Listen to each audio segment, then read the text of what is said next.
Bom, então, nós vimos na aula passada, nós trabalhamos um pouco o contexto em que se dá essa discussão dos direitos humanos, dos direitos fundamentais. É um momento ímpar da história da humanidade que a gente vive, né? Um momento de extrema radicalidade. Né? Nunca na história da humanidade se viveu algo assim com a profundidade, a radicalidade e a ameaça que a gente vive hoje.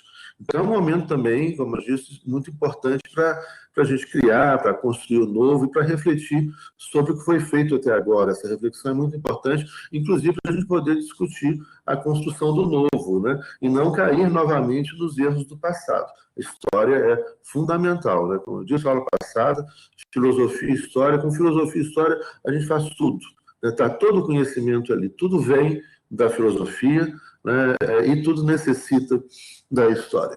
Bom, e então nós falamos um pouco sobre o contexto que a gente vive.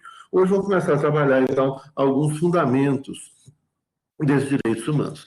Em primeiro lugar, né, a gente pode estudar os direitos humanos, portanto, a partir de três grandes perspectivas. Né?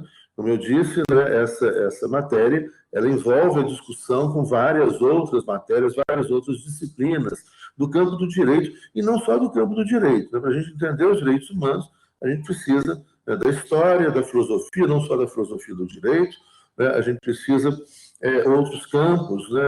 Dialogar com outros campos do conhecimento, a sociologia, né? A antropologia, a ciências de si, a psicanálise, enfim, vários outros conhecimentos, né, que a gente vai procurar aqui fazer de uma forma buscando o conhecimento, a construção de um conhecimento transdisciplinar. Lembrando que hoje a exigência da interdisciplinaridade, né, a modernidade ela começou a dividir, né, a fragmentar as áreas do conhecimento. A ciência moderna ela tem uma característica, né, que é a partir justamente da filosofia, que abarcava tudo, né? Tudo é filosofia, tudo é pensamento, e pensamento reflexivo, pensamento crítico, a gente só avança assim. A partir da modernidade, o conhecimento vai se ampliando tanto que então começa a acontecer, a surgir, né, essa especialização para o aprofundamento em determinadas áreas do conhecimento. Né? Então, aí, o aprofundamento na área da química, da física, da matemática, né, da biologia, né, e depois da área das ciências humanas, das ciências sociais, que vão se ampliando, o surgimento, então, aí, de outros campos de pesquisa, de conhecimento e de saber, né, como antropologia, sociologia, o direito moderno começa a ser formado a partir, né, dessa data simbólica que a gente utiliza, e vamos discutir isso mais adiante, que é o ano de 1492.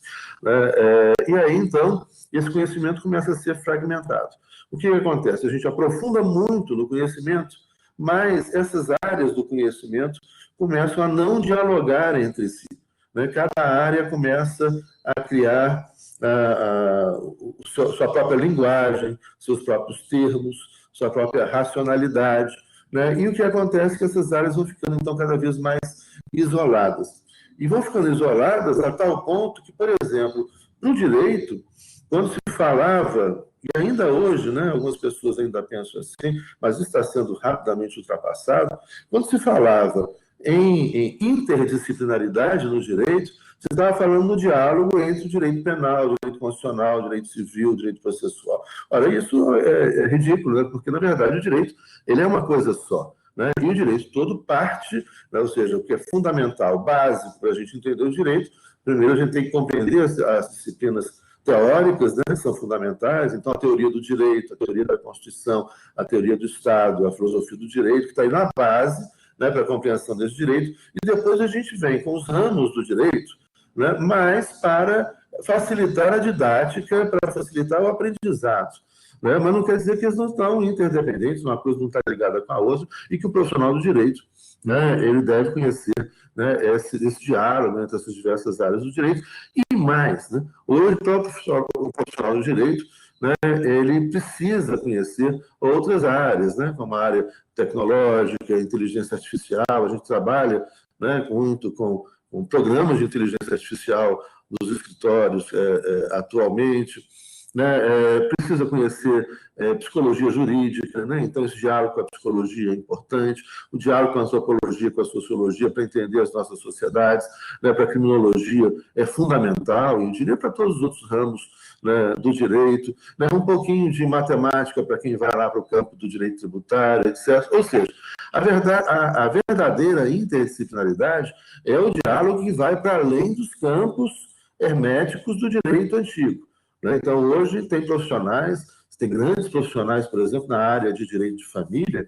né, que tem, né, que entram e buscam o conhecimento do campo da psicologia, né, que é muito importante, né, ou para a gente compreender a teoria do Estado, o poder, né, no direito constitucional, direito administrativo, também, né, se a gente passar esse diálogo com a psicologia, com a história, com a antropologia, com a sociologia, etc. Bom, enfim, e dentro disso, os direitos humanos é uma disciplina que, portanto, ela é essencialmente interdisciplinar e que ela extrapola os campos também do direito, dialogando com outras áreas, né, com outras áreas de conhecimento, com outros saberes. E aí, então, os direitos humanos, a gente pode estudar, geralmente, os livros, né, sobre direitos humanos, tratados importantes que existem sobre direitos humanos, eles abordam a questão sobre, principalmente, e aí é uma divisão também, uma classificação didática, né, principalmente sobre três vieses.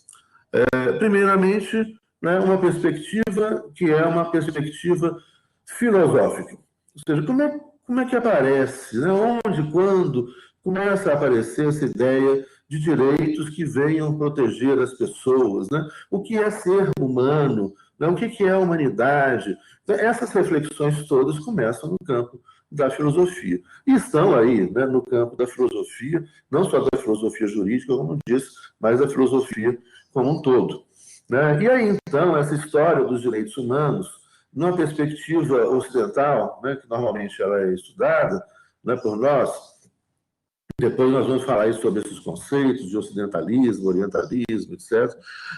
Ela começa para nós há 2.700 anos atrás, né? Se nós, então, pegarmos aí uma perspectiva da filosofia e como que a filosofia moderna vê e aprende com essa filosofia da antiguidade, com a filosofia grega, principalmente.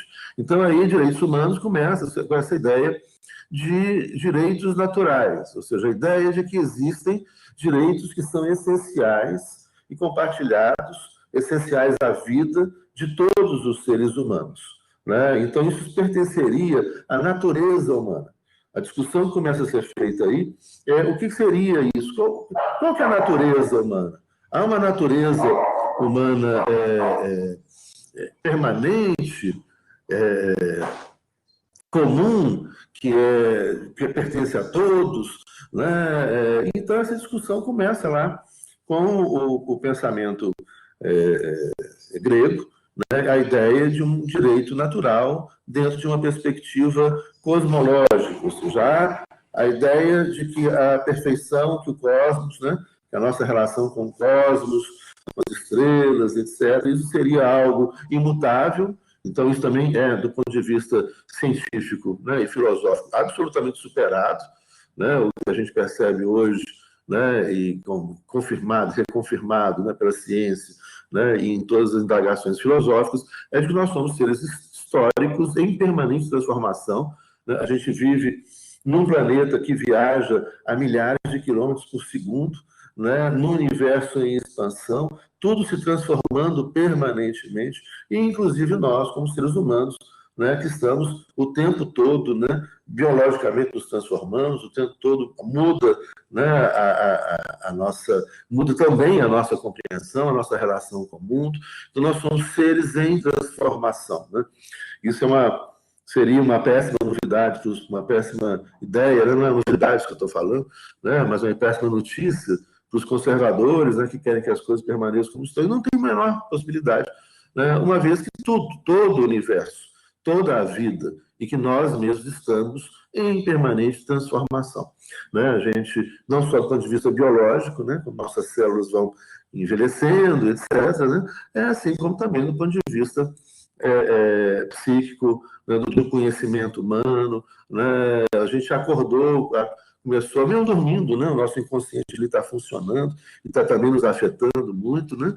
E aí isso, a psicanálise começa a trabalhar com isso, né? Com a interpretação dos sonhos, etc. Mas como também a gente acordou, começou a conviver com pessoas, leu um livro, assistiu um filme, um seriado, assistiu uma aula, dialogou com amigos, familiares, colegas, etc. Isso tudo está nos mudando permanentemente. Então, essa ideia de um direito imutável, que a perfeição estava na imutabilidade, e que, portanto, o sol nascia todo dia, parará, nas estações do ano, que era tudo claro que os gregos pensavam antigamente, né? Ou seja, essa perfeição como estando, né, numa ordem cósmica imutável, né, e que o ruim estava no caos, né? O caos era o ruim e a imutabilidade, né, é a perfeição. Isso é, obviamente, uma ideia esperada, mas está lá na base, né, desse pensamento, né, dos direitos naturais como baseado numa ordem cósmica imutável. Então, a ideia, né, é a ideia de que nós, como seres humanos, né, participamos dessa ordem cósmica, né, segura, imutável, etc., contra o caos, né, e que há, portanto, direitos que são direitos permanentes, que são direitos da natureza humana, uma natureza humana permanente, né, e que esses direitos, então, seriam válidos para todos, todo o tempo, em todos os lugares, etc., etc. Então, aí começa essa discussão, né, de um direito, de direitos naturais. O fundamento dos direitos humanos enquanto direitos naturais vai mudando com o tempo.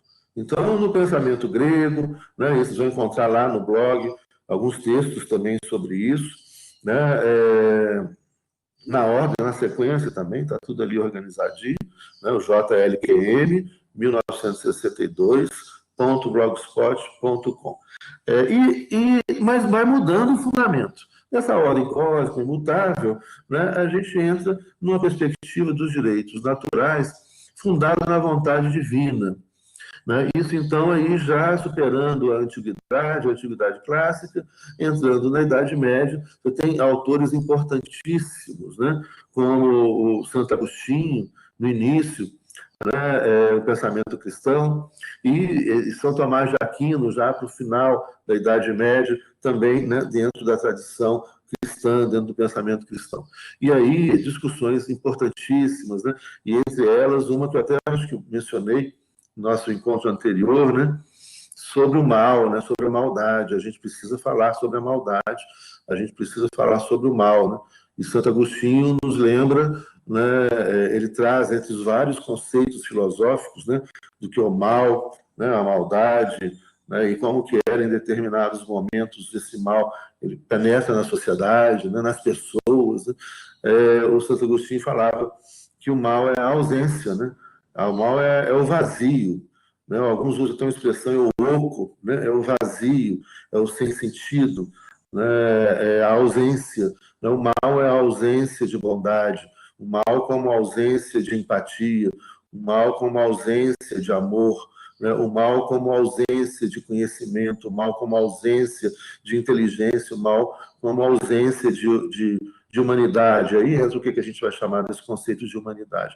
Então, o mal como essa ausência, com esse vazio, né, como o nada, né, e que se expressa na violência, no ódio, né, o ódio que decorre do medo. Né?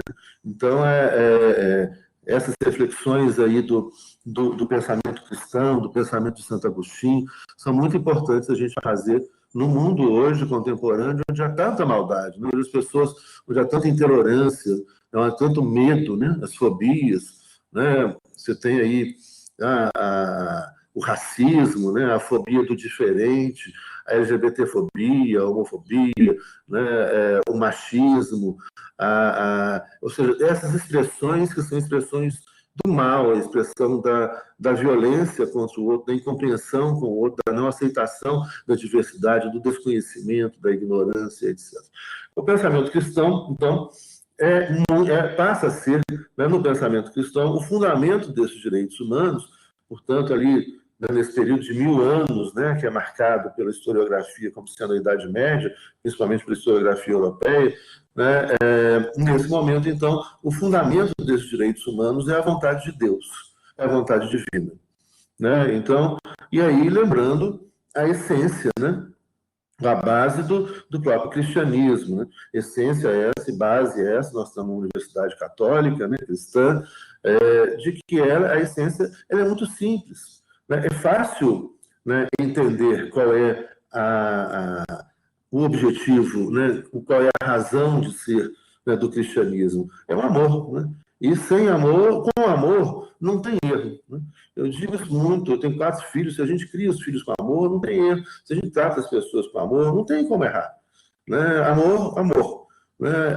E o amor é, obviamente, o oposto, né, do ódio e da intolerância. Então, essa essência aí, que seria a própria essência que se coloca na essência desses direitos da natureza humana, desses direitos humanos, numa perspectiva cristã. Né? Amai-vos uns aos outros. Então, essa coisa, né, que hoje em dia aparece, não só hoje em dia, a gente voltar no tempo, né, a Inquisição, as violências feitas pela Inquisição, né, as cruzadas, toda a violência das guerras, das cruzadas, né, isso aí tem muito pouco a ver, né, com a mensagem, com o núcleo da mensagem de Jesus, né, que é a ideia de amar. Né? Então, isso aí já é o poder terreno, já é o poder terreno contaminando, né, as religiões, jogando um contra os outros, e etc. Essa ideia, então, agora acontece um problema muito sério com relação a essa justificativa, que é um problema que vocês vão localizar, né, e que vai explicar muito essa confusão, né, ou seja, como que se muitas vezes alguns cristãos perdem essa conexão com o amor, né, e começam a utilizar o cristianismo para justificar guerras, para justificar a violência, para justificar o racismo, para justificar a intolerância, seja ela qual forma ela tomar, né? Que é o quê? Quem é que vai dizer qual é a vontade divina?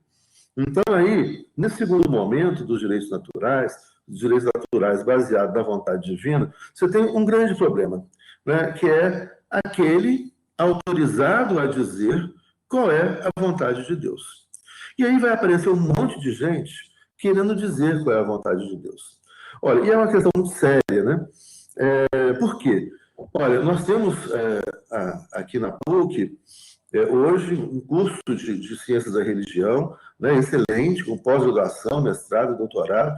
No ISTA, no Instituto São Tomás de Aquino, aí do lado da PUC, um curso também de Teologia e Filosofia, né, também nível de graduação e pós-graduação, e a FAJ, a Faculdade Jesuíta, lá na Pampulha, que também tem a graduação, mestrado, doutorado em filosofia e em teologia. E a teologia é uma coisa muito séria, gente. Assim, por quê? Você imagina só o desafio, né, que significa esse estudo. Vou pegar um texto, né, um texto que foi escrito, em parte, em hebraico, há mais de 2000 anos atrás. Né? O Velho Testamento é fundado na Torá, não são todos os livros da Torá, mas ele é parte da Torá, do judaísmo. Né? Jesus Cristo era um bom judeu, né? E estudou a Torá. O Novo Testamento, que é usado pelos cristãos, não mais pelo judaísmo, mas pelo cristianismo, que é a vida de Jesus, os ensinamentos e os exemplos, né? Principalmente, né, de Jesus. E depois, com o islamismo, vem um outro livro, que é o livro do Corão. Né? São as 3 grandes religiões monoteístas que existem no mundo. O judaísmo, que é a base de tudo, o cristianismo vem do judaísmo, uma vez que Jesus era judeu, e incorpora e altera a leitura um pouco da Torá no Velho Testamento e o Novo Testamento, e depois, entre os muçulmanos, né, islâmicos, né, que é sinônimo, a mesma coisa, viria o último profeta, que é Muhammad. Né, o islamismo que começa só no século VI. Então, primeiro, até cronologicamente falando, o judaísmo, depois o cristianismo, depois o islamismo. O islamismo, ele não rejeita os ensinamentos da Torá, ele trabalha com Abraão, com Moisés, como profetas, não rejeita o cristianismo, trabalha Jesus como profeta, né, mas ele acrescenta seria o último profeta, né, que seria Muhammad. E aí acrescenta mais um livro sagrado, que seria o Corão. E aí, então, gente, se a gente pegar também na história, por exemplo, da invasão Moura, na Península Ibérica, né, na região onde é hoje Portugal e Espanha, conviveram durante 8 séculos, na maior parte do tempo, né, de forma pacífica, as 3 religiões monoteístas, né, o judaísmo, o cristianismo e o islamismo, mesmo porque elas têm uma base em comum. Mas depois começou a briga. E começou a briga por quê? Começou a briga porque as pessoas começaram a usar a religião para o poder terreno, né, para ganhar poder, para ganhar dinheiro, né, o que é uma loucura, né, para fazer guerras, para expandir para o poder pessoal. Né? Então, é essa que a gente pode chamar então, de um grave desvio, né? Quando você começa a usar as religiões para o poder, para justificar o poder dos reis, né? O poder, enfim, para justificar o poder, né? Seja aí qual poder for, né? E justificar mesmo o poder, inclusive o poder, que parece o poder do dinheiro, etc. Né? Então, esse é um grande problema que se coloca para a reflexão dos direitos naturais aí.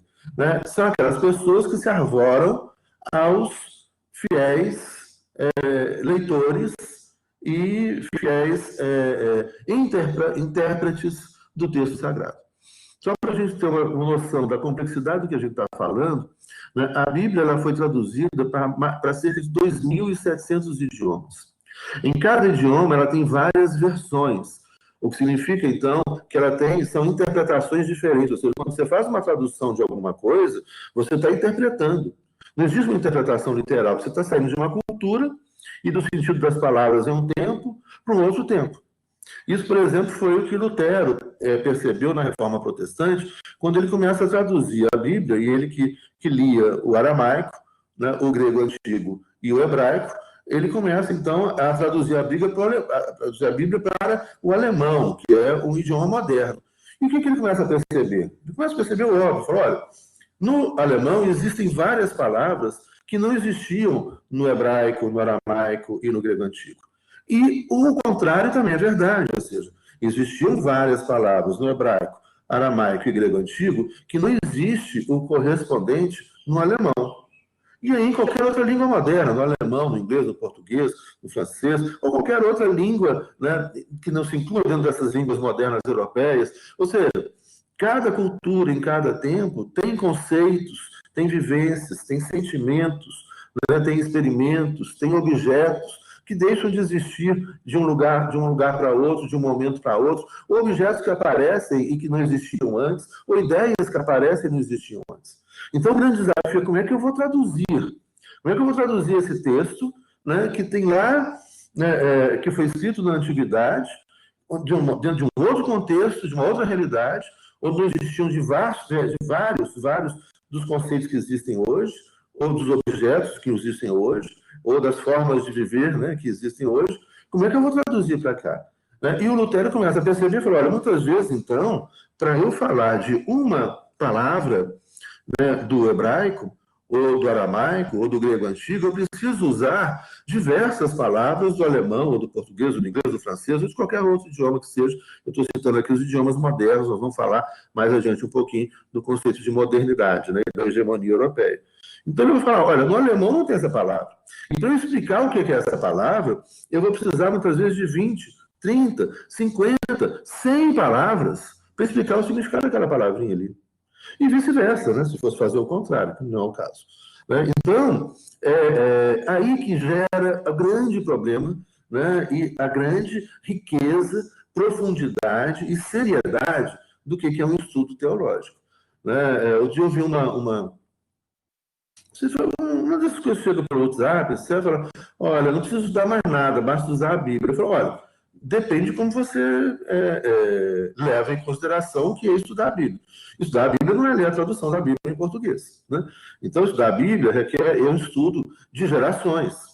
Então, as pessoas, os teólogos aí, né, teólogos protestantes, teólogos católicos, teólogos judeus, teólogos islâmicos, estudiosos, né, eles vão passar uma vida estudando, porque você tinha que estudar, tem que estudar o hebraico, o aramaico, né, o grego antigo, tem que estudar história, tem que estudar filosofia, tem que ler sobre todos os escritos que já foram feitos, né, sobre as questões que foram colocadas sobre interpretação, sobre palavras mal utilizadas, né? Você vai ver de versões da Bíblia para outras versões, como você tem algumas palavras que têm significados diferentes, que criam um sentido completamente diferente. Então, é muito rico esse estudo.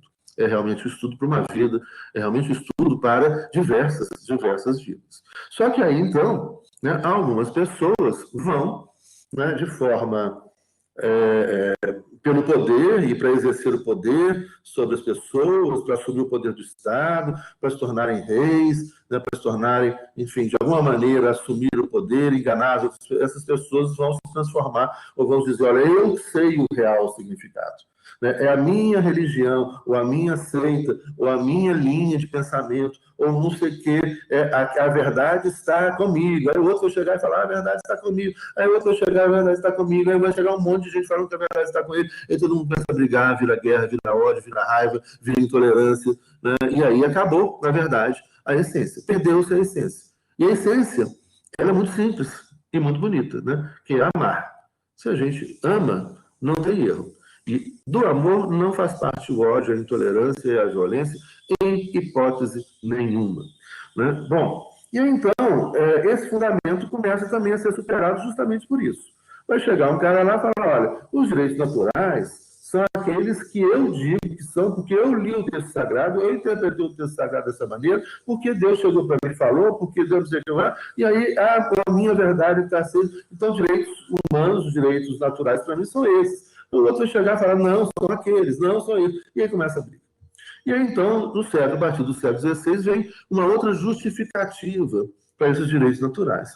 Que então, a gente começa a se aproximar, e também é uma outra arrogância, um outro problema. Nós vamos sempre ter problema. O ser humano é complicado, mas nós temos a nossa capacidade de amar. Né? Aí, então, chegam os jus racionalistas. O século XVI é a crença na razão humana. Então, aí o ser humano se acha. Ele começa, então, a desenvolver as ciências, o pensamento científico, etc. Ele acha que não precisa mais de Deus, não precisa mais não sei o quê, parará, parará. Aí fala, nós, seres humanos, é que vamos dizer qual é o conteúdo desses direitos humanos. Vem, então, o jusracionalismo. Mas aí volta o mesmo problema.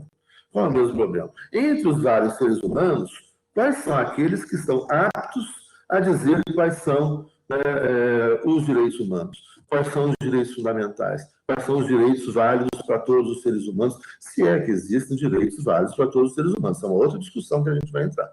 Então, nesse momento, com o racionalismo, né, a razão humana é que vai ser capaz de dizer, né, o que é certo e o que é errado. E aí a razão humana vai fazer um monte de bobagem. Você pegar ali um dos fundadores da filosofia moderna, né, bastante arrogante, que é essa filosofia que põe o ser humano no centro de tudo, né, esse é o René Descartes. E o que o Descartes vai falar? Ele vai falar, olha, há uma separação, René Descartes está lá na base da filosofia moderna, né, há uma separação entre corpo e alma. E existem corpos sem alma. Então, seria uma separação entre corpo e alma, significa uma separação entre corpo e razão. Existem corpos racionais que têm alma, o Descartes defendia, inclusive, que essa alma se localizava numa glândula, né, a glândula pineal, aquela bobajada toda. E aí, então, ele fala, você tem corpos com alma, corpos racionais. E existem corpos irracionais, corpos sem alma. Esses corpos sem alma são iguais a animais. Não tem problema de matar, torturar, escravizar, etc.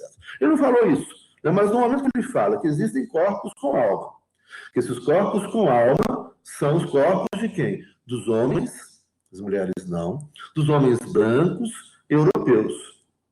Então, no momento onde começavam as invasões coloniais, né, a invasão da Espanha, Portugal, Inglaterra, todo mundo vai chegando aqui na América, né, só no século XVI foram mortos cerca de 20 milhões de habitantes originários aqui na América.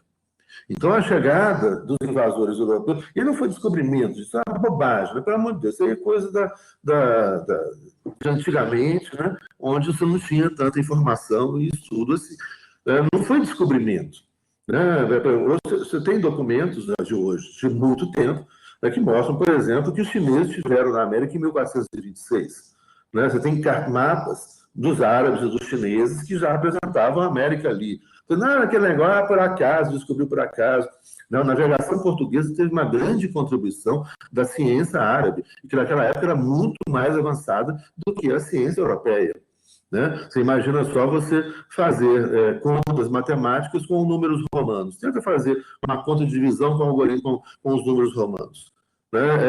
Só os números arábicos é que permitem a evolução da matemática. A evolução da ciência, né, no mundo árabe, na Idade Média, era muito maior do que a evolução da ciência da Europa nesse período. E grandes navegadores, né, e cartografias, etc., assim como dos chineses. Os chineses chegaram na América em 1426 querendo fazer negócios, eles queriam fazer comércio, assim como os chineses querem hoje. Eles querem fazer comércio com o mundo inteiro. Né? Só comparando, né, com a perspectiva europeia, e aqui, gente, só um parênteses. Eu não estou falando que ninguém é melhor do que ninguém. Estou falando que as etnias, as religiões e que as nações, que os estados são diferentes, têm pretensões diferentes, e que em épocas diferentes, o domínio de tecnologias distintas vai levar a comportamentos distintos. Então, eu não estou falando, né, que o europeu é melhor ou pior do que ninguém, que o chinês é pior ou melhor do que ninguém, que o americano, que os indígenas, qualquer povo é melhor ou pior do que ninguém. São diferentes e a gente precisa aprender a lidar com a diversidade. Isso é essencial. Então, quando eu falo, os chineses chegaram em 1426 querendo fazer comércio, que é a característica deles, daquela cultura, até hoje. Né? Por exemplo, a China hoje tem uma base militar fora do território chinês. Os Estados Unidos têm 800 bases militares fora do território norte-americano. Então, a gente vê que aí são estados-nação que se constituíram, né, e dentro de formatações e objetivos distintos. Não quer dizer que amanhã, e tomara que não, que a China, que vai se transformando a superpotência contemporânea, né, não comece a fazer aventuras militares. Tomara que não. Né? Eles que não. Né? Igual os europeus fizeram. Mas quando os europeus chegaram aqui em 1492, eles vão encontrar milhares de civilizações. Essa terra aqui não era vazia, não era desabitada, não houve descobrimento nenhum. Né? Houve invasão, eles chegaram com o intuito de invadir. Eles tinham aço, eles tinham armas, eles pegaram do chinês, Marco Polo levou a pólvora para a Europa, e os chineses usavam a pólvora para soltar fogos de artifício, e eles começaram a fazer armas. E trouxeram essas armas com pólvora, trouxeram cavalos, trouxeram armaduras, né, de bronze, né, ou de aço, né, assim como armas, né, de aço resistentes. E isso lhes deu uma superioridade militar. E a partir daí, então, eles começam a invasão do mundo. Né? Então, eles detinham mais tecnologia militar nesse período. Né? Mas outros povos, outras civilizações detinham outras tecnologias. E não é só a tecnologia que importa também. Detinham outras filosofias, outras formas de viver, outras formas de ser feliz. Eu diria que mais importante que qualquer tecnologia é ser feliz. Né? E acho que também isso foi muito esquecido. Né? Então, são culturas diversas, são milhares de culturas. Né? E a modernidade, então, começa com a hegemonia europeia, a hegemonia de parte da Europa, né? E começa com a filosofia que vai dizer o quê? Olha, o homem branco é superior aos demais. O homem é superior à mulher, o homem é superior a todas as outras etnias, né? Aos índios, aos africanos, aos asiáticos, às outras todas. E aí começa toda uma violência, e são esses homens brancos que vão dizer o que são os direitos humanos. Perceberam o problema? Pois é, tem muito problema. Né? Porque, inicialmente, quem é que vai ter direito? Só os homens brancos. E as primeiras constituições são assim. As primeiras constituições, as constituições nascem no formato liberal, essas constituições liberais garantiam expressamente direitos apenas para homens brancos, proprietários e ricos. Só esses têm direito. E isso não é uma interpretação, isso está escrito no texto dessas constituições. Então, a Constituição norte-americana, né, e depois, as primeiras constituições, pegar lá a Constituição dos Estados Unidos da América, em 1787, as constituições francesas do período revolucionário, a partir de 1791, entre 1791 e 93, 1791, 93, 95, 95, 1804, 1816, 1830. A França teve, ao todo, 14 constituições. Só no período revolucionário foi de 1791, 93, 95, 99, 1804 do Império, começa, né, o Império Napoleão, depois do Triunvirato, né, 1816, que é a restauração da monarquia, né, depois vem outras constituições nesse período. Então, essas constituições, todas essas constituições liberais do século XVIII, do século XIX, até a Primeira Guerra Mundial, garantiam direitos para os homens brancos proprietários. E direitos políticos, direitos de votar, só para homens brancos proprietários e ricos. As mulheres não tinham direitos iguais, os afrodescendentes não tinham direitos, os indígenas não tinham direitos, os asiáticos não tinham direitos, né, no território desses estados constitucionais. Tá? Então, esses direitos fundamentais, esses direitos humanos, começaram para muito poucos. E quem é que vai dizer, né, quem são os direitos humanos? É a razão humana. Descartes, olha que piração. Descartes vai chegar e falar, olha, quem é que tem razão? É o homem branco. A mulher é selvagem, né, e ela vai ser tratada como selvagem, ela tem que obedecer, né, o homem, e os outros também são selvagens e irracionais. Só que mais uma coisa importante, histórica, para a gente confirmar essa ideia. Por exemplo, direitos iguais entre homens e mulheres, né, no Brasil, só na Constituição de 5 de outubro de 1988, logo ali atrás. E até hoje, ainda há muita desigualdade de direitos entre homens e mulheres e muita violência contra as mulheres. Né? Direitos iguais entre homens e mulheres nos Estados Unidos em 1973.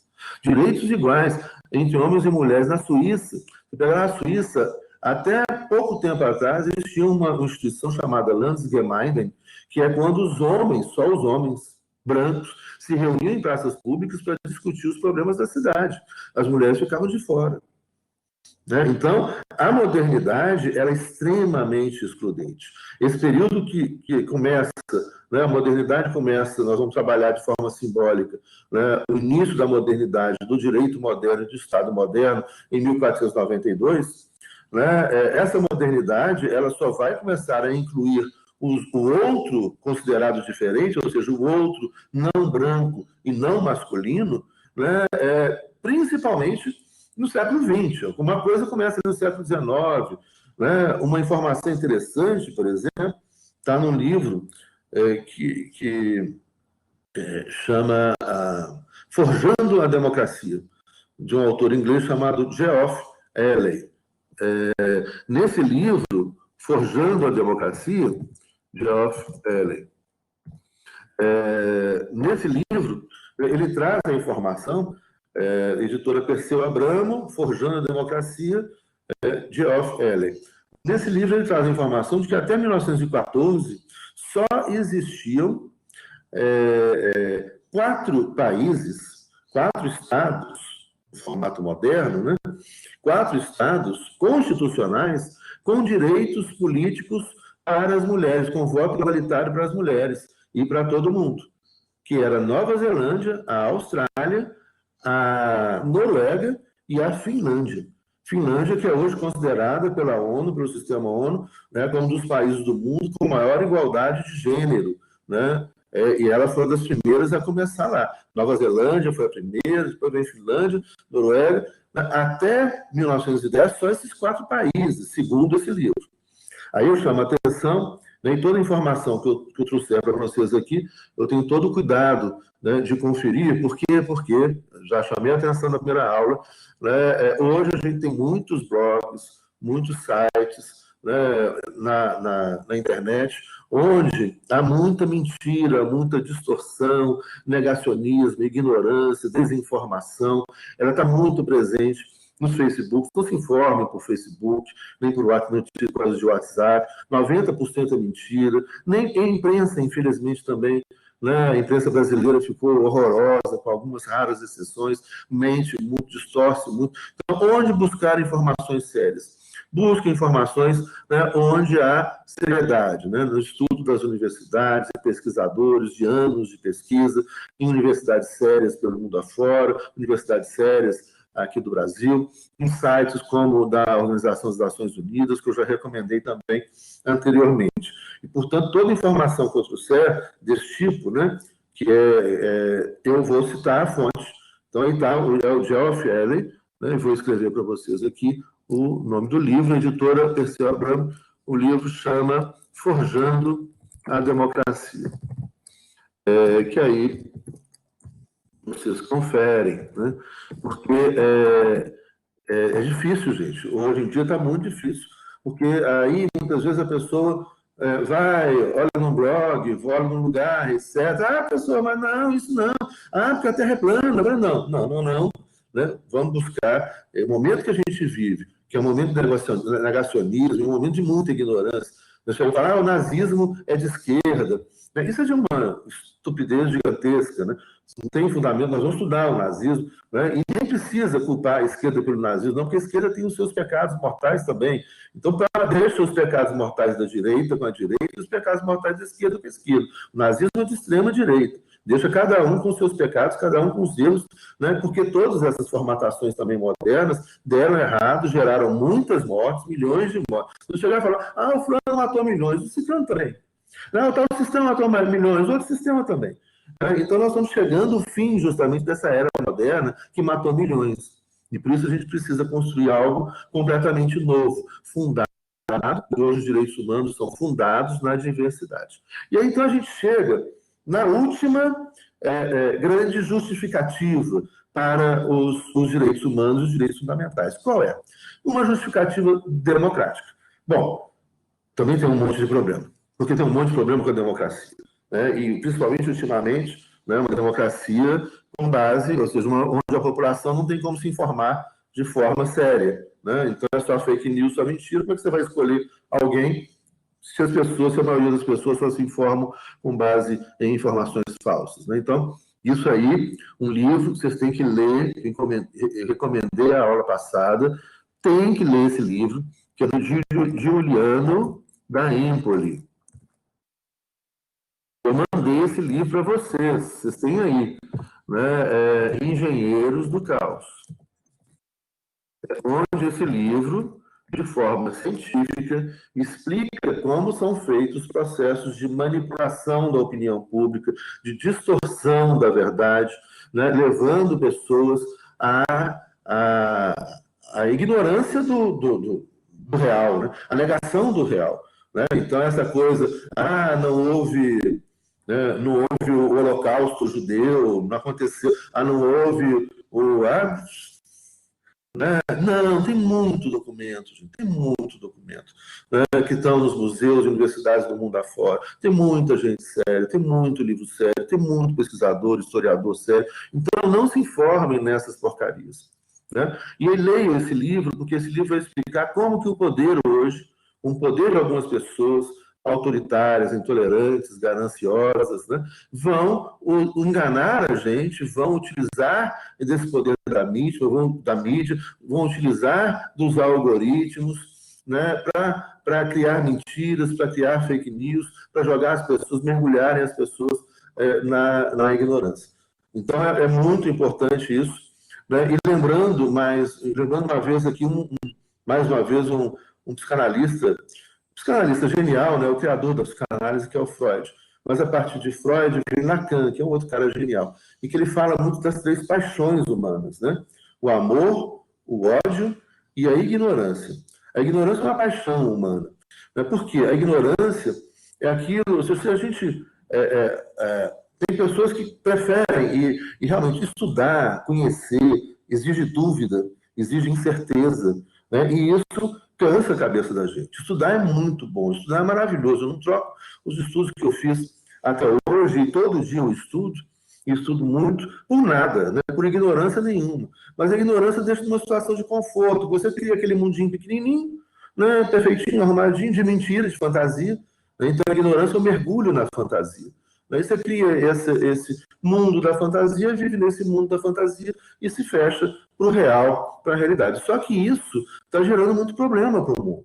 Isso pode levar a espécie humana ao seu fim, à sua destruição. E a gente não está muito longe disso, com a crise ambiental, com a crise climática, onde chegam pessoas e falam, não existe crise climática, não existe aquecimento global. Isso não é questão de opinião, isso é ciência, comprovada, com estudos científicos maravilhosos, com uma tecnologia maravilhosa, disponível, de acesso, que a gente pode conhecer como é que funciona essa tecnologia, né? Só que é muito simples, as pessoas falarem, não tem nada disso, e de repente, daqui a pouco, acabou ignorante, né? Eu prefiro, não, mesmo que o conhecimento traga, né, um certo sacrifício, né, e às vezes incômodos, né, às vezes uma certa tristeza, mas no final das contas o conhecimento traz muita satisfação. A gente é capaz de enxergar as coisas, de enxergar a diversidade, de enxergar esse mundo que está aí, né, fantástico, com multiversos, né, com bilhões de galáxias, bilhões de estrelas, etc. Isso é lindo. Né? Então, mesmo com toda a dificuldade, às vezes, né, a tristeza que conhecer determinadas coisas ruins pode trazer, mas também conhecer é a chance que a gente tem de transformar essas coisas, né, em coisas boas, de transformar o mundo em algo melhor do que essa coisa, né, que virou, né, esse sistema mundo que está chegando ao seu final. Né? Não há normalidade para a qual voltar, não há normalidade para a qual voltar, e cabe a nós e vocês, jovens, né, construir esse outro mundo que vem aí, né, com muito conhecimento, com muita sabedoria, com muita tolerância, né, um mundo que caiba todo mundo, não tenha mais violência, guerra. Né? E aí, então, essa última justificativa dos direitos humanos, ela passa a ser uma justificativa histórica e democrática. O que significa, então? Quem são ou qual é a pessoa que vai construir o direito? Vai ser um rei? Vai ser um sábio, um filósofo? Vai ser um religioso? Vai ser enfim, quem é que vai dizer o que é direito? A grande indagação que vem desde a Grécia Antiga. Né? Quem é que dizia o que é a ordem cósmica? Os grandes filósofos, né? Ou depois os grandes teólogos, estudiosos, ou os reis, ou as pessoas que têm o poder, ou as pessoas que trapaceiam e dizem que sabem a verdade, enganam as pessoas. Né? E aí, então, né, na contemporaneidade, que ainda é moderna, né? Então aí estou trabalhando um outro conceito, a modernidade não acabou, ela está acabando, ela está na sua crise final, mas ela está aí. Essa contemporaneidade, ou seja, o que a gente vive hoje é ainda um mundo moderno, criado simbolicamente, construído, iniciado simbolicamente falando, a partir de 1492, quando então essas constituições que traziam segurança, que eram apenas um grupinho pequeno de homens brancos proprietários, essas constituições começam a se democratizar. Isso, gente, é século XX, é muito recente. Né? Lembra que eu falei, há pouquinho tempo atrás, que no caso das democracias representativas, né, até 1914 só existiam 4 democracias representativas, que eram a Finlândia, a Noruega, a Austrália e a Nova Zelândia, segundo o livro que eu anotei aí do Geoff Elling, um historiador inglês, chamado Forjando a Democracia. E vale a pena ler, para quem gosta de história política, história da democracia, riquíssimo, interessantíssimo, um grande pesquisador, um cara sério que faz pesquisa com base em documentos, né? Enfim, uma pesquisa histórica séria, etc. Então, essa democracia que vai começar a se espalhar, né, mais pelo mundo pós-Segunda Guerra Mundial. Então, a democracia é muito recente, né? E está vivendo hoje seríssimos problemas, por quê? Pelo momento que a gente vive de desinformação, de mentira, fake news e de uso do poder, né, dos intolerantes, né, contra a própria democracia. Então, essa democracia, a ideia seria o quê? Que todos nós, né, pessoas que habitamos um determinado Estado nacional, um país, né, vamos, então, construir, né, as nossas leis democraticamente. Nós todos vamos dialogar, vamos procurar consensos, vamos votar em pessoas que nós acreditamos, que vamos fiscalizar, que vamos acompanhar essas pessoas, o que elas estão fazendo, vamos nos informar no que elas estão fazendo, vamos estudar, vamos compreender o mundo, porque sem compreender o mundo não tem democracia possível, porque vai ser todo mundo enganado, tudo ignorante, né? Vamos entender o que está acontecendo, vamos pensar, vamos refletir, e com amor vamos construir as nossas leis, o conteúdo das nossas leis. Então, a ideia de um constitucionalismo democrático, né? O constitucionalismo liberal, ele não foi democrático. Ele era só para os homens brancos e proprietários. Ele era meritocrático, é só para os ricos, né? Ele não era democrático. Depois, com a democratização, isso principalmente no século XX, ele constrói essa ideia de que, então, todos nós, toda a sociedade, livremente, deve debater o conteúdo das leis, deve debater o conteúdo da Constituição, né? E vai dizer, então, como que essas Constituições, qual é o conteúdo dessas Constituições. E vão dizer, então, quais são os direitos fundamentais nessas Constituições. Hoje, os direitos fundamentais, né, eles são, em geral, organizados em 4 grandes grupos de direitos. Nós vamos explicar isso melhor também.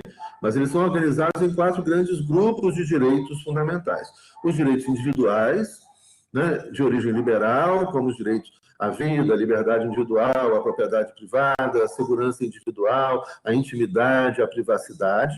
São direitos do indivíduo, o indivíduo que é uma invenção moderna, cultural. Nem todas as sociedades têm noção do que é indivíduo ou trabalham com a ideia de indivíduo. Vamos voltar a isso depois. Depois você tem os direitos políticos, de votar, de ser votado, de participação livremente na discussão e na construção das leis e, portanto, na construção dos próprios direitos humanos, dos próprios direitos fundamentais, né? Então, uma Constituição deve ser feita por um poder constituinte votado, eleito, com ampla discussão da população, né? Levando em consideração a história, o conhecimento, os saberes disponíveis, né? Também nós vamos voltar nisso, porque não tem como hoje, por exemplo, a gente querer, vamos dizer, se a maior parte da população resolver retroceder, resolver voltar à Idade Média, como está acontecendo em alguns lugares, né? Resolver acabar com os direitos, resolver acabar com os direitos conquistados, acabar com os direitos sociais, com a saúde pública, acabar com a previdência social, acabar com a educação pública, acabar com a liberdade individual, com a intimidade, né? Com a privacidade, com as fake news, com os recursos tecnológicos de invasão na privacidade da gente, acabar com a liberdade, com a diversidade. É óbvio que não pode, mas nós vamos fundamentar isso mais adiante. Ou seja, isso aí é a proibição do retrocesso. Ou seja, uma civilização em uma sociedade não tem o direito de andar para trás. Uma sociedade não tem o direito de voltar e acabar com os direitos. Né? Isso é a base da teoria da Constituição moderna, que vocês vão estudar também esse semestre. Mas depois eu vou explicar direitinho isso. Vamos por partes, né? Porque senão mistura tudo. Mais adiante nós vamos chegar na explicação teórica, filosófica e histórica disso. Daí que eu falo o tempo todo. A ignorância é um perigo, porque faz a gente repetir os erros do passado.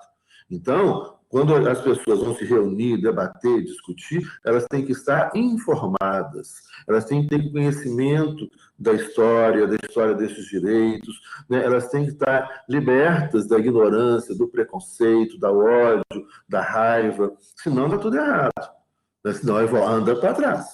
Então, há limites à democracia, e os limites são justamente os direitos humanos conquistados, que levaram a essa democracia. Tá? Vamos ficar com essa informação inicial, nós vamos voltar nisso aí, porque agora não vai dar tempo da gente aprofundar nisso, mas nós vamos voltar nisso aí para explicar direitinho como é que funciona isso. Tá? Então, esses direitos passam a ser direitos históricos, são conquistas históricas e democráticos. Então, por exemplo, você tem hoje na Constituição determinados direitos com a própria democracia. Você não vai, a Constituição não admite, a teoria da Constituição, e nenhum país democrático constitucional do mundo admite isso, que, por exemplo, o povo, o seu povo, por meio de seus representantes, possam democraticamente resolver acabar com a democracia. Intervenção militar, bobajada. Eu quero a ditadura de voz, é bobagem.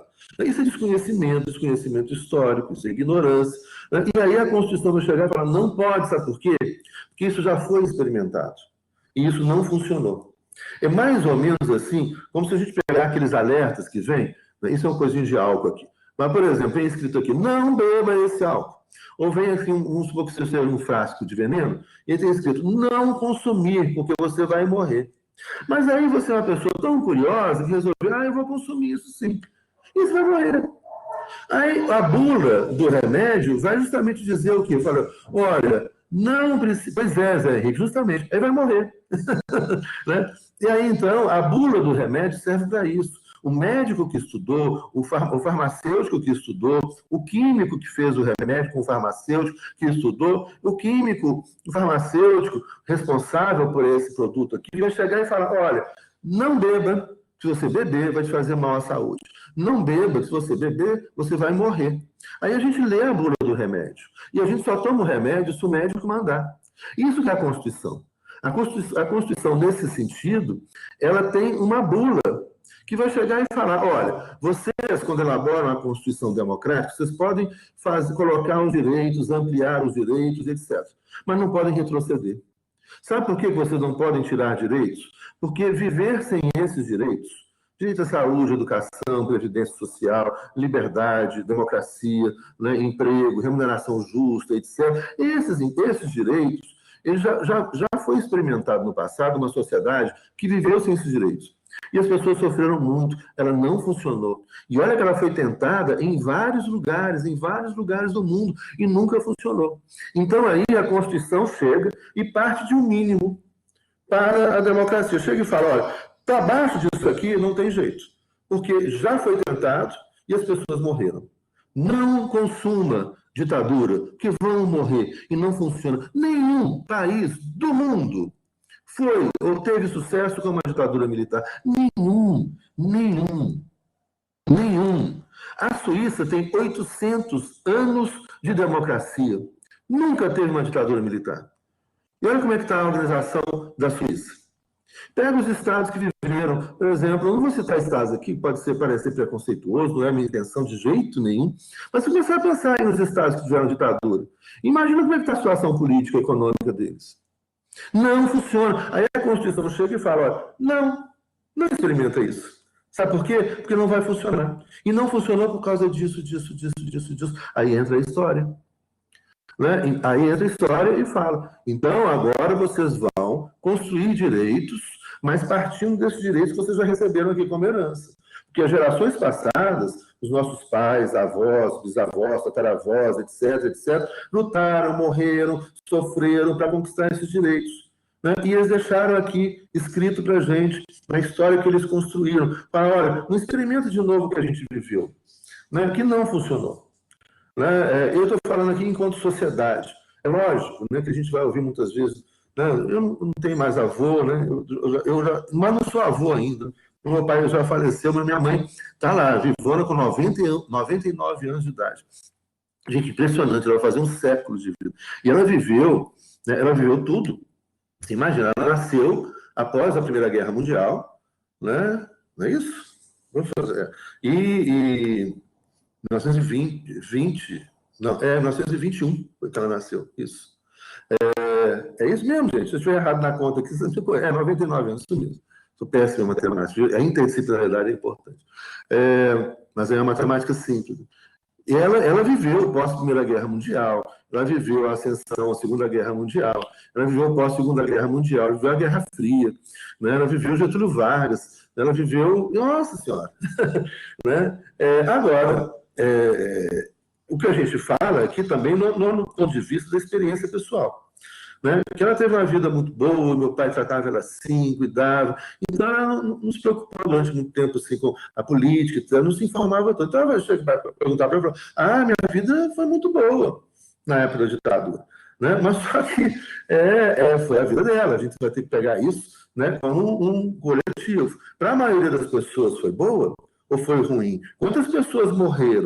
Quantas pessoas foram perseguidas? Quantos conflitos ocorreram? Como que a economia não evoluiu para todo mundo? Como que o país atrasou-se culturalmente, etc. É isso que a gente vai ter. Então, também, né, eu estou falando isso aqui só para... muita gente pega a experiência pessoal. Mas na época que eu vivi na época da ditadura. Na época que eu vivi, não havia problema nenhum. Olha, eu nasci numa família de classe média, bem, de vida, nunca tive problema, meus pais felizmente não tiveram problema de desemprego, etc. Então, minha experiência pessoal, né, até um certo ponto, enquanto eu era pequeno, até os 18 anos, eu não posso relatar muita coisa, né, na ditadura. Eu vou encontrar esses relatos nos livros de história, nos documentos históricos, de muita gente que sofreu, de muita gente que foi perseguida, de muita gente que foi torturada. Eu vou pegar nos livros de história, né, de como a economia brasileira foi entregue, como está sendo entregue agora para mãos estrangeiras, etc. De como que... E aí, então, é estudando que eu vou despertar. É óbvio que muita gente, né, tem a experiência da dor, né? E essa experiência da dor, ela pode ajudar a despertar o interesse pela história, né? Mas a gente não precisa esperar a experiência da dor ou do erro para evitar novamente errar, né? Para errar de novo, né? E é justamente isso, então, que a Constituição chega e fala. Olha, há um mínimo de direitos que a gente não pode abrir. Isso já foi tentado e nunca funcionou. A gente já tentou funcionar sem democracia, nunca funcionou. Não tem nenhum país do mundo que avançou com isso aí, né? Então, gente, não pode. A proibição do retrocesso, a gente não pode perder esses direitos. Então, daí é que a gente fala que os direitos humanos hoje, os direitos fundamentais na Constituição e os direitos humanos, né, são direitos históricos e democráticos, porque eles são construídos de forma dialógica, com a participação de toda a sociedade, de todo mundo que queira participar, né, levando em consideração toda a história, a ciência, toda a vivência, toda a experiência, para não cometer os erros que foram cometidos no passado. Né? Então, nós fizemos aí uma história, né, um aspecto histórico e filosófico da transformação desses direitos humanos. É a primeira perspectiva pelas quais a gente pode estudar os direitos humanos. Uma segunda perspectiva pela qual nós podemos estudar os direitos humanos é a perspectiva constitucional. Essa história do constitucionalismo ela já é mais recente. A história do constitucionalismo começa aí no século 17, né, com a Inglaterra, a Revolução de 1642, o curto período republicano de Cromwell no poder, né, depois a Revolução Gloriosa, em 1688, antes disso a restauração da monarquia, e a Inglaterra vem com a monarquia até os dias de hoje. Né? A Inglaterra não é hoje um Estado isolado, né? O Reino Unido. Então é importante também lembrar isso aí, que são algumas curiosidades, mas que são importantes, que fazem diferença na hora que a gente começa a falar, né, dos países, dos estados nacionais, etc., para não dar bola fora. Né? A Inglaterra é uma região do Reino Unido, né? Mas é a região que se tornou dominante.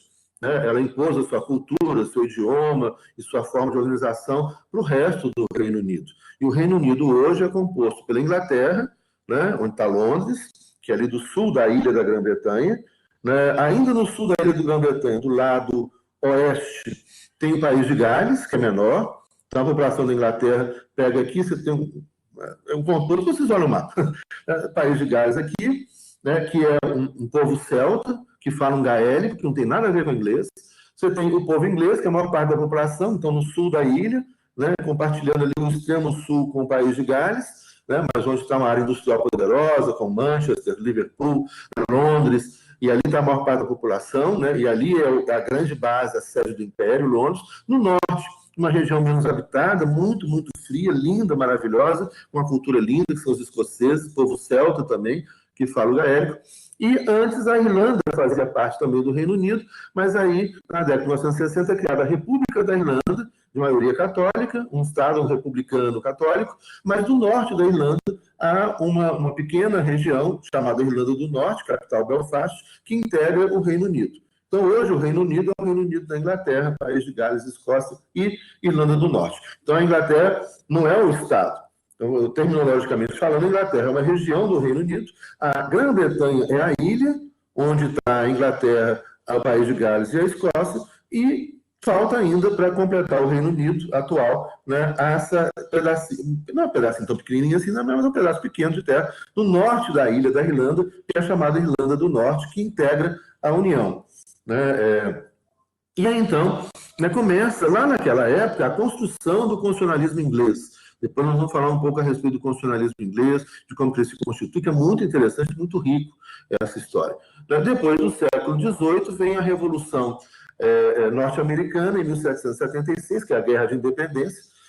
Primeiro eles fazem a Confederação, em 1777, depois a Constituição dos Estados Unidos da América do Norte, em 1787. 1787. Essa Constituição, então, também é uma Constituição liberal, que vai trazer direitos para os homens brancos, proprietários, ricos, etc. Mas está o início ali dos direitos fundamentais, ou seja, da história dos direitos humanos nas constituições modernas, né? Então, lembrando que o Estado moderno começa a ser construído simbolicamente a partir de 1492 e que o constitucionalismo moderno começa a ser construído, a referência que a gente usa, né? Inglaterra, século XVII, um constitucionalismo bem atípico, diferente dos outros, e a Constituição dos Estados Unidos, 1787, são referências históricas também, né? E depois a Revolução Francesa, em 1789. 1789, a Declaração dos Direitos do Homem e do Cidadão, né? Então, droit de l'homme et des citoyens significa ali direitos, as mulheres não tinham direitos. Interessante aí, tem um livro organizado pelo Slavoj Zizek, em que ele menciona, né, né, as falas, né, os discursos do Robespierre, né, quando ainda na Assembleia Nacional Francesa de 1789. E ele era um cara, assim, super avançado, porque ele defendia direitos iguais entre homens e mulheres, defendia direitos iguais entre homens brancos e negros, mas as teses deles foram derrotadas. Então, quando se fala em droit de l'homme, de citoyen, direitos do homem e do cidadão, da Revolução Francesa em 1789, era para os homens brancos. E nas constituições francesas, do período revolucionário, depois de 1791, a primeira Constituição Francesa, depois de 1793, 95, 99, essas constituições, em geral, só trazem direitos para os homens brancos.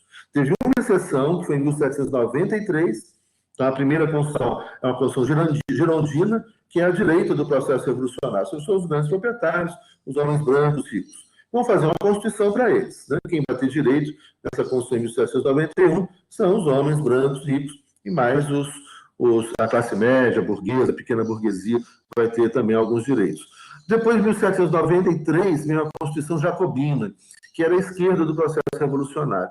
Mas aí o Robespierre chega ao poder, quando as pessoas chegam ao poder, elas costumam enlouquecer e saem matando todo mundo, cortando a cabeça de todo mundo, etc. E aquela Constituição, que era uma Constituição democrática e que expandia direitos para todo mundo, não chega a ser aplicada, em 1793. E logo depois voltam os girondinos à direita do processo ao poder e restringem direitos só para os homens brancos proprietários, que vai até 1799, que é a época do triunvirato. Então aí começa, né, aqueles direitos que mal nasciam já começam a acabar, né, o início de uma ditadura, e até 1804, que é uma ditadura imperial, né, que Napoleão Bonaparte, então Napoleão I, estabelece o Império Francês, ele sozinho como imperador, até a sua derrota em 1815, aí ele volta ao poder, fica 100 dias no poder, né, depois é derrotado em Waterloo, aí vai para o seu exílio, né, na ilha. Foi primeiro na ilha de Elba, depois a ilha de Santa Helena, né? Onde ele morre na década de 1820. Dizem hoje, você tem tese, encontraram o cabelo do Napoleão, olha que legal. E aí fizeram estudos, né, sobre o cabelo dele e descobriram que ele foi envenenado pelo oficial inglês que tomava conta dele, que foi envenenando ele devagarzinho.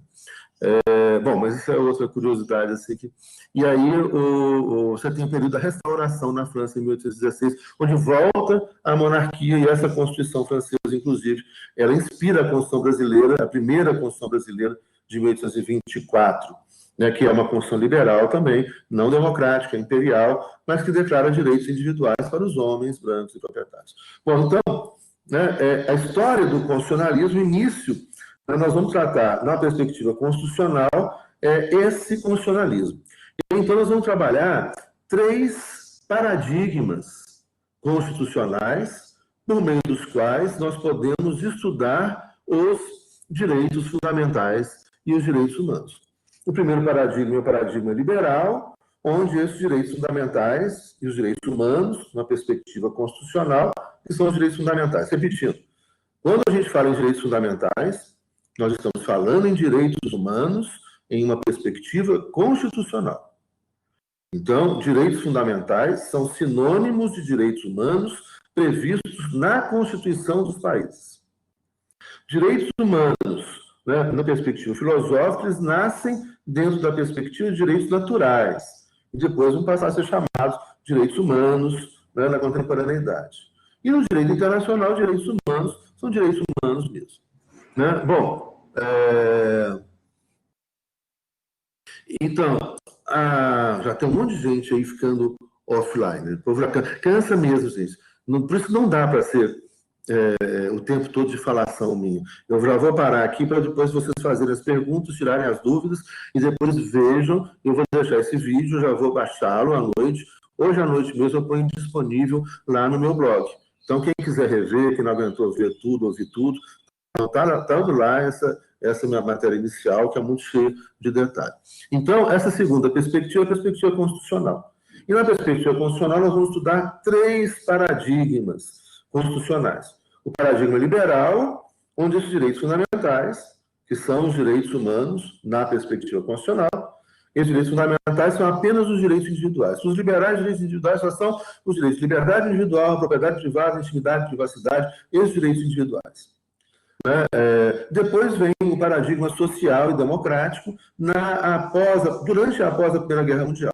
Na Constituição do México, em 1917, a Constituição da Alemanha, em 1919, e aí, então, vem os direitos fundamentais, como 4 grupos de direitos fundamentais nas Constituições. Ou seja, o Estado Social vai trazer uma ampliação do catálogo de direitos fundamentais. O blog é JLQM, 1962, que foi o ano que eu nasci, arroba é coisa, é .blogspot.com. Tá? Então, JLQM, minúsculo, JLQM, 1962.blogspot.com. E lá, então, tá os vídeos, né, de teoria do Estado e direito constitucional, que a gente compartilha com direitos humanos, já estão lá, e esses vídeos iniciais que eu estou gravando aqui, vou deixar disponível, já tem um da semana passada, e de hoje e de amanhã também, vou deixar disponível para vocês também no blog. Bom, então só encerrando, de nada, Pedro. Então só encerrando,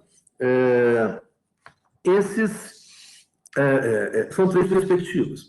Na perspectiva liberal, direitos fundamentais ou direitos humanos são sinônimos de direitos individuais. Vida, liberdade, propriedade, direitos que regulam condutas individuais.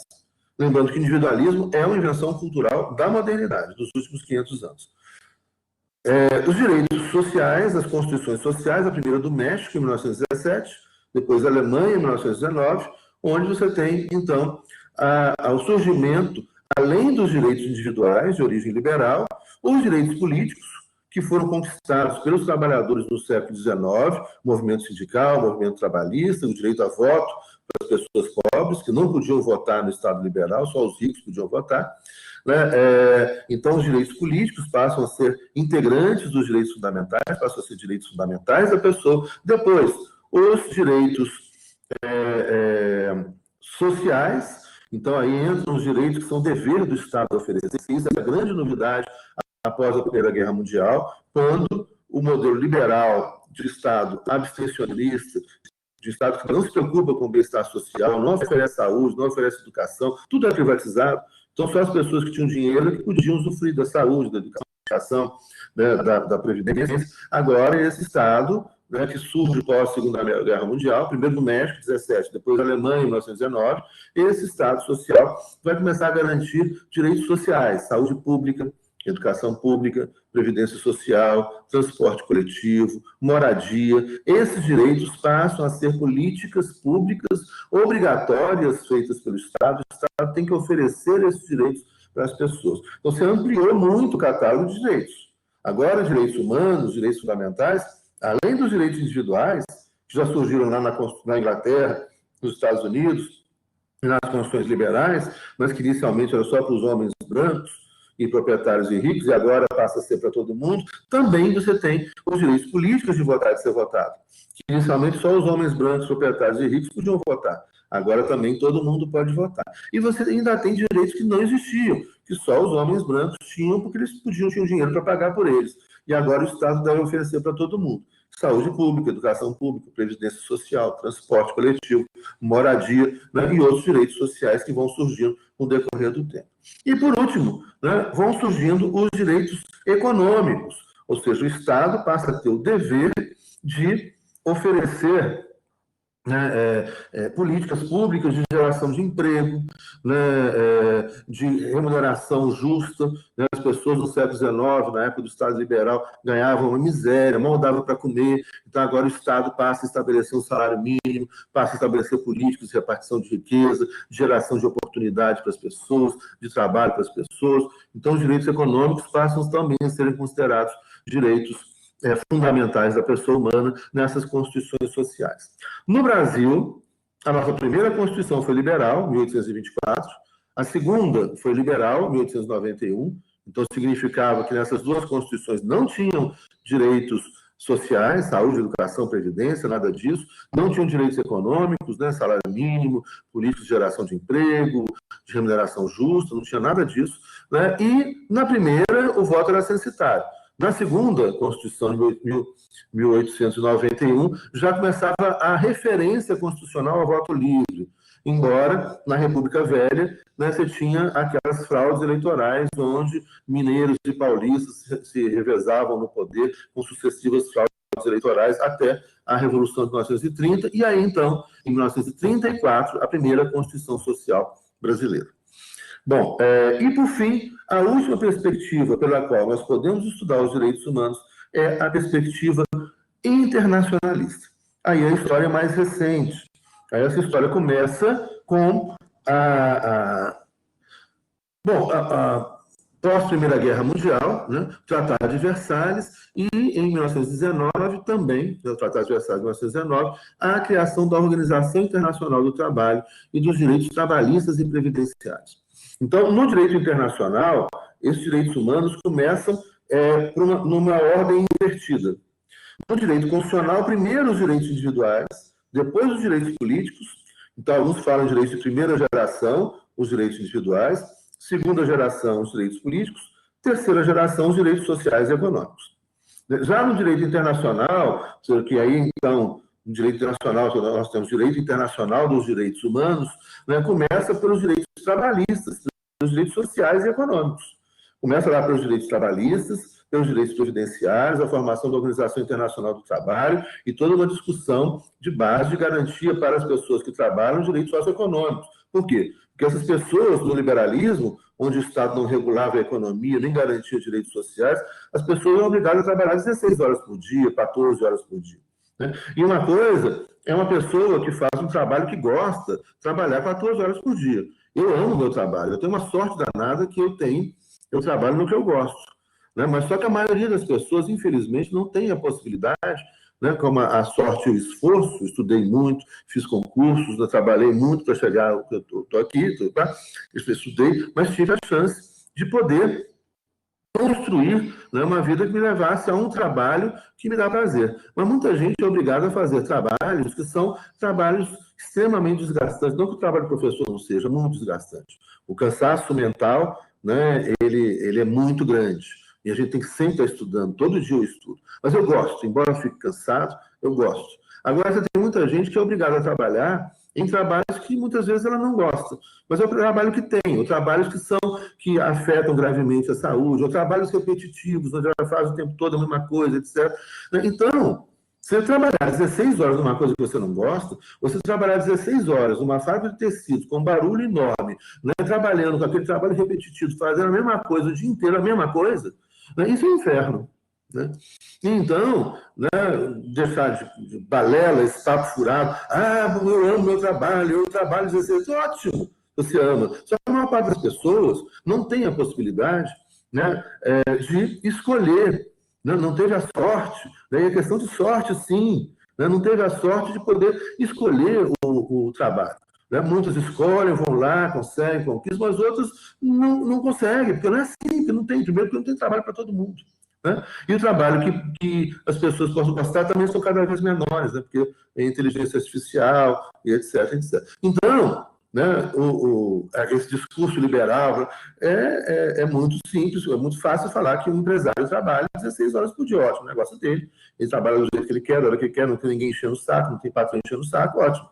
Né, mas o outro que lá tem que trabalhar 16 horas, ganhando uma merreca de salário, e ainda tem que trabalhar 16 horas, olha, você tem que ter direito trabalhista.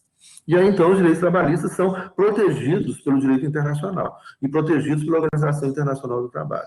Então, aí começam os direitos sociais, que são os direitos garantidos para todas as pessoas, né, que precisam serem protegidas da ganância, né, daqueles que muitas vezes, né, fazem um trabalho que gostam, né, ou que são donos da empresa, né, e que trabalham ali 16 horas por prazer, né, enquanto outros não trabalham 16 horas por prazer e nem ganham, né, nem 1% do que aquele outro sujeito ganha. Né? E lembrando, inclusive, que os séculos XIX, a era vitoriana, etc., os sujeitos muito ricos nunca trabalharam. E continuam não trabalhando também. Isso é outra bobagem. Esse é discurso. Então, começam os direitos trabalhistas e previdenciários. Depois, né, pós-Segunda Guerra Mundial, você tem uma Declaração Universal de Direitos Humanos. Aí já não é mais aquela declaração de 1789 na França, não. Agora é uma declaração universal feita pela Assembleia Geral das Nações Unidas, que vai falar em direitos humanos. Então, essa declaração são 30 artigos, leiam por curiosidade, né? Não precisa decorar, essa bobagem de decorar, porque coisa menos eu esqueci, não decora não, mas leiam por curiosidade, né? A declaração de 10 de dezembro de 1948.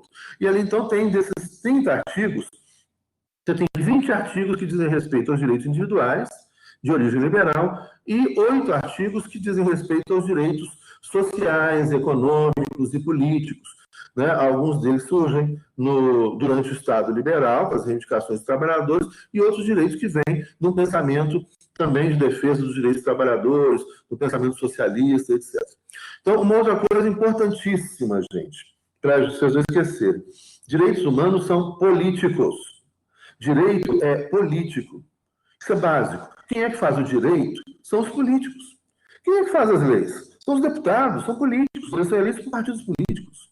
Quem é que faz as leis? Os senadores são políticos, são eleitos por partidos políticos. O direito, ele é essencialmente ideológico e político. Então, portanto, você vai falar num direito de matiz liberal, de matiz socialista, de matiz social, social-liberal, social-democrático. Né? Inicialmente, só para início de conversa.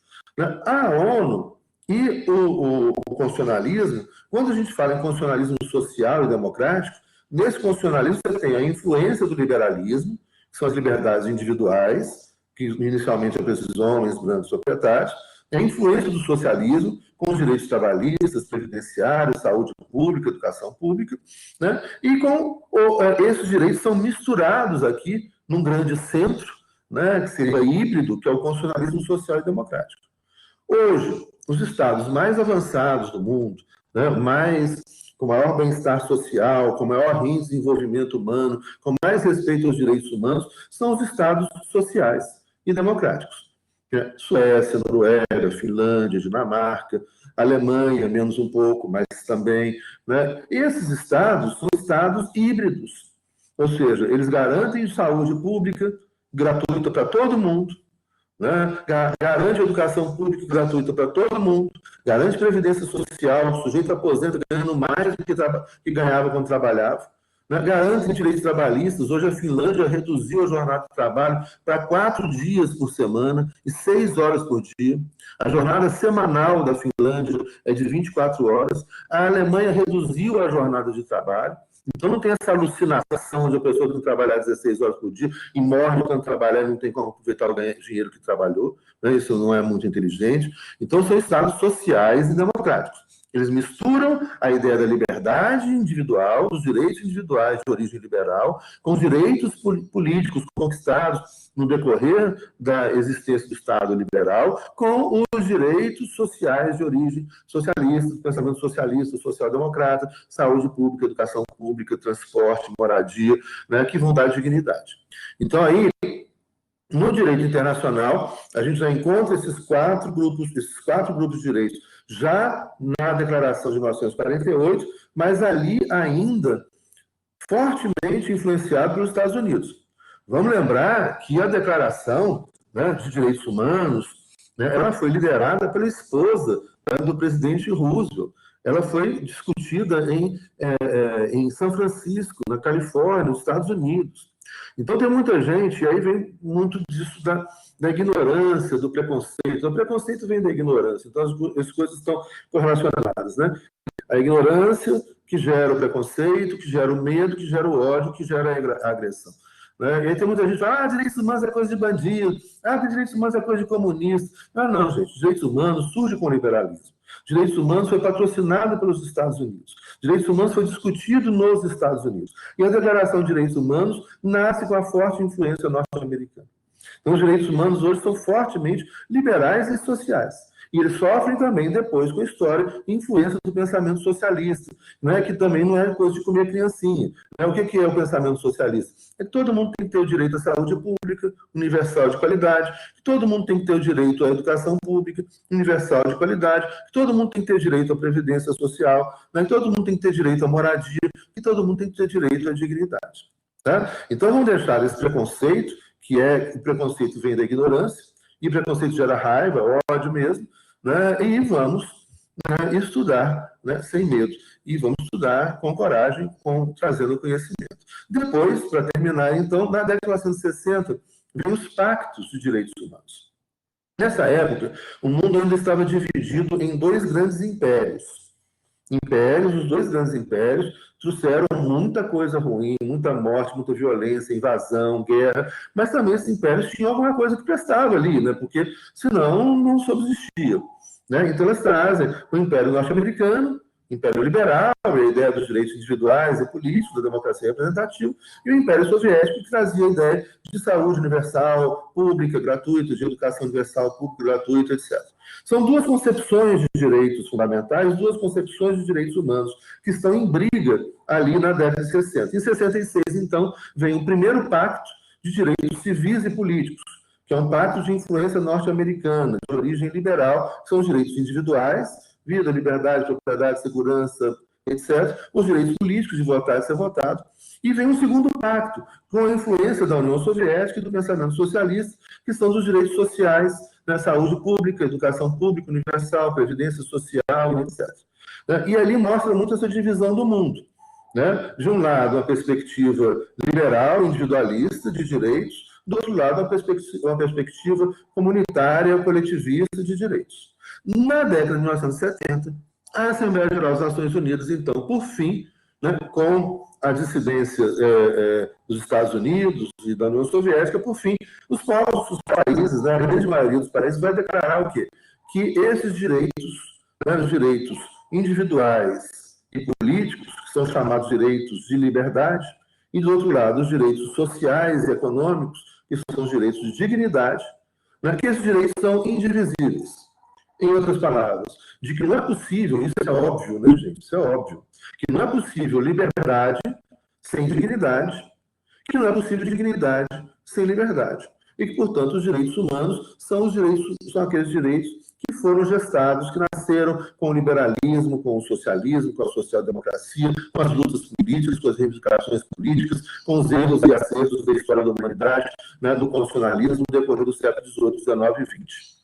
E agora, o XXI, nós vamos trabalhar mais adiante quais são os direitos do século XXI, que aí é sensacional, gente, vocês vão amar, que aparece o direito da natureza, o direito à diversidade, enfim, legal demais. Mas nós estamos aí, então, numa perspectiva internacionalista, que vem com a formação da OIT, Organização Internacional do Trabalho, Direitos Trabalhistas e Previdenciários, 1919, depois a Declaração de Direitos Humanos, de 1948, 10 de dezembro de 48, com os direitos individuais, sociais, políticos e econômicos, os pactos de 1966.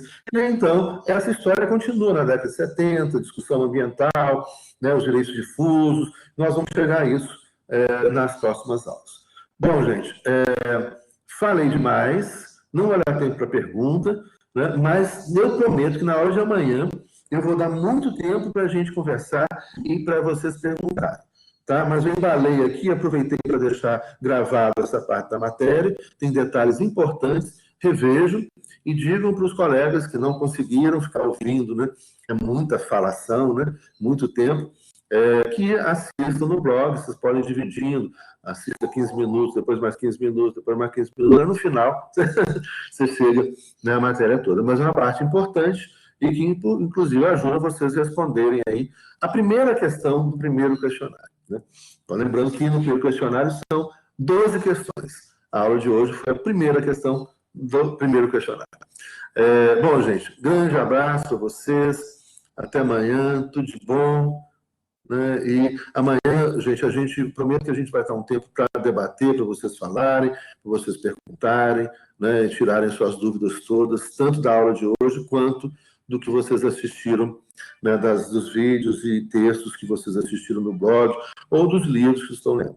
Recomendo insistentemente que vocês leiam Engenheiros do Caos, do Juliano da Empoli. É um livro imperdível para entender o que a gente está vivendo hoje, essa guerra de afetos, a geração do ódio, o comprometimento da democracia, o retorno dos discursos de intolerância, nazistas, neofascistas, etc. Leia e mande todo mundo ler. Todo mundo que vocês conhecem, fala, manda para todo mundo ler. Né? Muito importante. Gente, brigadão. Então, né, grande abraço para vocês. Para que dia eu questionar? Gente, não, tem tempo. Amanhã eu vou anotar aqui no coisa e amanhã vocês me cobrem isso, que amanhã eu falo. Mas são 3 questionários, né? Vai ser o primeiro aí para metade de agosto, metade de setembro, o segundo para a primeira semana de outubro, né? O terceiro para o final de outubro, e aí vem a prova final em novembro. Nossa aula vai até dezembro, né? Então isso vai ter. Não vai não, termina antes, né? Sei lá. Eu acho que não, termina antes. Bom, gente, boa tarde, tudo de bom. Grande abraço a todas, todos e todas. Boa tarde.